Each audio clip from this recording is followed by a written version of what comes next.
El mindfulness se ha convertido en una rama, o en una práctica, mejor dicho, que al día de hoy es ampliamente utilizada en la psicología. Pero, ¿realmente sirve o realmente tiene esos beneficios de los cuales nos hablan al día de hoy? En el video de hoy te explicaré todo sobre el mindfulness. Si te interesa este tema, te invito a que te quedes, que ya comenzamos.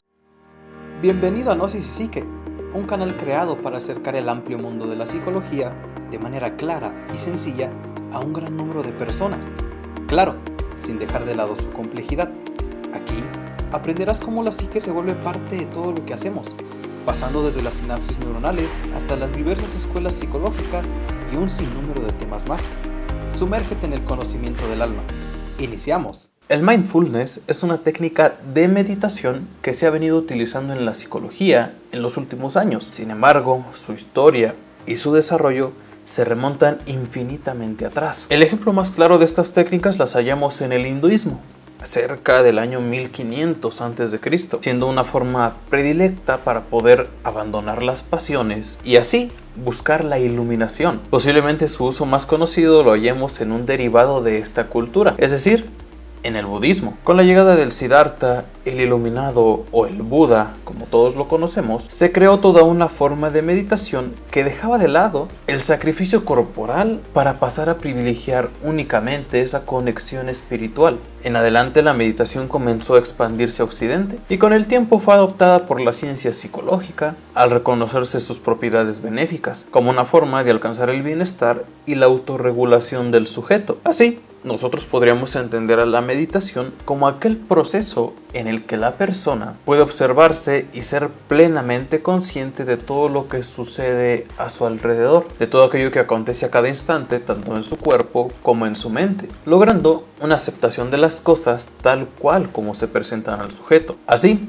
hablar de meditación o de mindfulness viene a ser lo mismo, ya que el segundo es únicamente la traducción inglesa del término Pali o Sati, un término que alude a la conciencia y a la atención. Llevado al español, mindfulness significaría algo así como atención plena o conciencia plena. Así, alrededor de los años 70, esta técnica comenzaría a ser utilizada ampliamente dentro de la psicología, utilizada como un medio terapéutico. Entonces, ¿qué es lo que se requiere para que un sujeto realmente haga mindfulness? Al día de hoy se han descrito una serie de componentes para esta práctica, los cuales son, como primero, la atención al momento presente. Y esto atañe a esa capacidad de centrarnos en el aquí y en el ahora. Y es que esta habilidad, aun cuando suena sencilla, cada vez se convierte en un reto mayor. Las sociedades disminuyen constantemente su capacidad de atención y de concentración, esto derivado del uso excesivo y de las facilidades tecnológicas. Así, centrarse en el presente implica dejar la rumiación, esa rumiación del pasado y de las expectativas incesantes del futuro. De este modo, usar la atención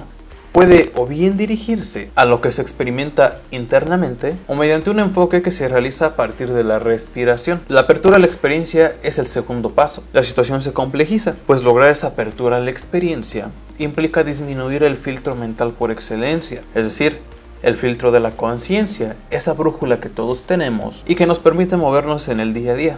Aquí debe de acallarse y se logra observando la experiencia tal cual si fuera la primera vez, como algo irrepetible. La aceptación será un paso más. Aceptar implica dejar de defenderse para, junto a la experiencia del recibir aquello que llega de manera plena y sin oponer resistencia, lograr ese dejar fluir las cosas. Así, tanto lo displacentero como lo placentero dejan de experimentarse así, gracias a esta disminución del filtro de la conciencia. Y así, las cosas se experimentan como parte de un todo. Llegados a este punto podemos experimentar el dejar pasar y, como podrás notar, dejar pasar implica algo que cuesta sobremanera al humano. Hablamos del desprendimiento, dejar ir sobre todo eso a lo que más nos aferramos. El yo, al implicar el ego, se caracteriza desde esta filosofía por su deseo de poseer. Así, el meditar, el llegar a esa iluminación, implica una disminución del ego, una disminución del yo como esa instancia más superficial que rige al humano. Solo así se puede acceder a la profundidad del ser. De este modo, poseer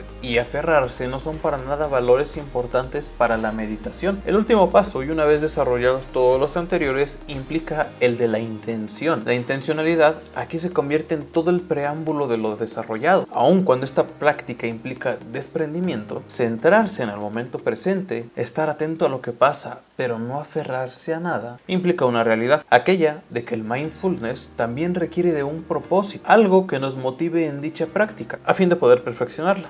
Y esto se convierte en la intención. Entonces, una vez descritas el funcionamiento del mindfulness y cómo se logra de alguna manera, entendamos cuál ha sido su uso terapéutico, porque la psicología lo ha cogido como una práctica común. Si bien no todas las terapias se valen de esta herramienta, la realidad es que cada vez surgen más modelos que la utilizan y que en algunos casos se basan casi enteramente en la misma. Entre ellas destacan, por ejemplo, la terapia conductual dialéctica, que fue desarrollada para el tratamiento de patologías graves, tales como los pacientes limítrofes o con otras problemáticas complejas, tales como la conducta suicida o las adicciones. Es una técnica que dentro de su catálogo o de su repertorio de tratamiento incluye al mindfulness como una habilidad esencial que deben desarrollar sus pacientes para poder tolerar el malestar y lograr una autorregulación emocional. La terapia de aceptación y compromiso es una más. En este tipo de terapia se hace un uso importante del constructivismo y eso implica a su vez un acercamiento mayor, esto a la dimensión cognitiva del paciente, y para ello recurre de manera importante a la meditación como un medio para el desarrollo de procesos psicológicos complejos. La terapia breve relacional es una más, y en esta el mindfulness es considerada como una herramienta básica para la obtención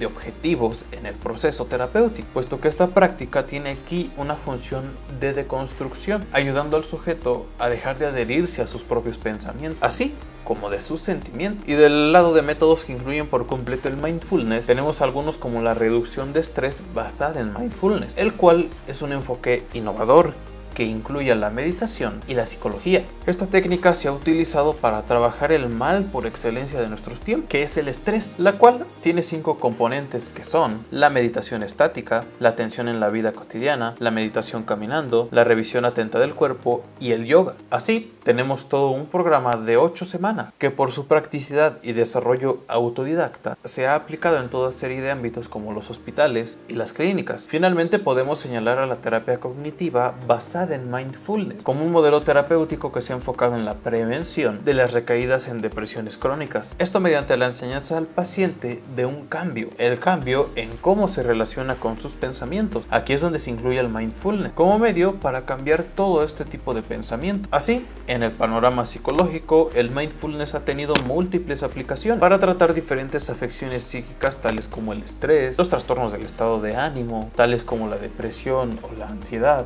e incluso se ha utilizado para el abordaje de las adicciones, de la conducta alimentaria o hasta para trastornos graves de la personalidad. Aplicaciones más actuales han incluso demostrado que el mindfulness ayuda a la disminución del dolor crónico o para lograr una mejor autorregulación en pacientes graves, como aquellos que tienen trastornos médicos como el cáncer. Así que sí, la respuesta sería que el mindfulness funciona. Y de hecho funciona bastante bien como una herramienta dentro de las técnicas psicológicas y en algunos otros casos como ese medio sobre el cual se basa todo el tratamiento psíquico. Y bien, hasta aquí el video de hoy. Espero que te haya gustado, pero sobre todo que te haya sido de utilidad. Si fue así, me ayudaría muchísimo si me dejas un like o si me comentas qué te pareció el video o de qué otros temas te gustaría que te platique en los siguientes.